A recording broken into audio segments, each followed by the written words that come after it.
ভাষার মাসে গান কেবল গান নয়, একুশের চেতনায় উজ্জীবিত করে তোলার হাতিয়ার। ভাষার মাসে হাওয়ায় ভাষা একুশের গানে এখন ভাষা বন্দনা আর শহীদদের প্রতি অকৃত্রিম ভালোবাসার ছোঁয়া।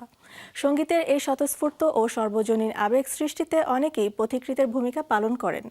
এর মধ্যে যে সঙ্গীতগুলো আমাদের হৃদয়কে আলোড়িত এবং উদ্বেলিত করে, সেসব একুশের গান নিয়ে থাকবে আমাদের এবারে আয়োজন।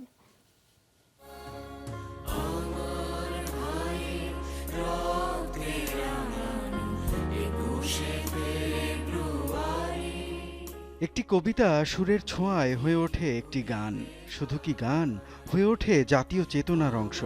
আব্দুল গফফার চৌধুরী 52তে ছাত্র গণহত্যার প্রতিবাদে 21শে ফেব্রুয়ারি নামে একটি কবিতা লিখেছিলেন। পরের বছর ঢাকা বিশ্ববিদ্যালয়ে প্রথম শহীদ দিবস পালনের প্রস্তুতির জন্য একটি গানের প্রয়োজন পড়ে।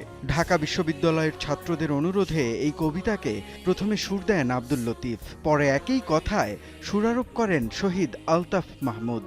এই একটি গানই অমর করে রাখবে গীতিকার আব্দুল গফফার চৌধুরী ও সুরকার আলতাফ মাহমুদকে। ক্রমে এই গানটি প্রভাত ফেরির অনিবার্য গান হয়ে ওঠে। ভুলবো না, ভুলবো না, ভুলবো না সেই 21শে ফেব্রুয়ারি, ভুলবো না।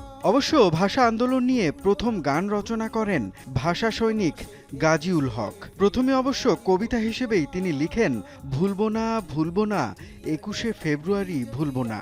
পরে ছাত্র ইউনিয়নের সাংস্কৃতিক কর্মীরা একটি জনপ্রিয় প্রচলিত সিনেমার গানের সুরের সঙ্গে কবিতার লাইন মিলিয়ে তৈরি করে ভাষা আন্দোলনের প্রথম এই গান। কোনো কোনো গবেষকের মতে ভাষা আন্দোলনের প্রথম গান রচনা করেন মোশাররফ উদ্দিন আহমেদ।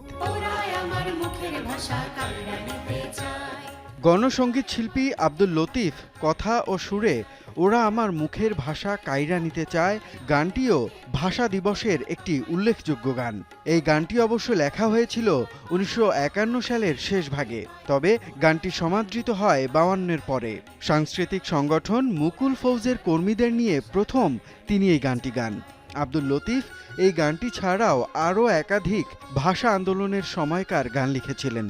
তার মধ্যে আমি দাম দিয়ে কিনেছি বাংলা এখনো জনতার মুখে মুখে ফেরে। সালাম সালাম হাজার সালাম। এই গানটি শুধু ভাষা আন্দোলন নয়, মুক্তিযুদ্ধের চেতনা সমৃদ্ধ একটি গান। ফজল এ খোদার কথায় গানটির সুর করেন কণ্ঠশিল্পী আব্দুল জব্বার। তিনি নিজেই প্রথম গানটিতে কণ্ঠ দেন। এই গানটি 71-এ স্বাধীন বাংলা বেতার কেন্দ্র থেকে সর্বাধিক পরিবেশিত একটি গান। রাষ্ট্রভাষা আন্দোলন।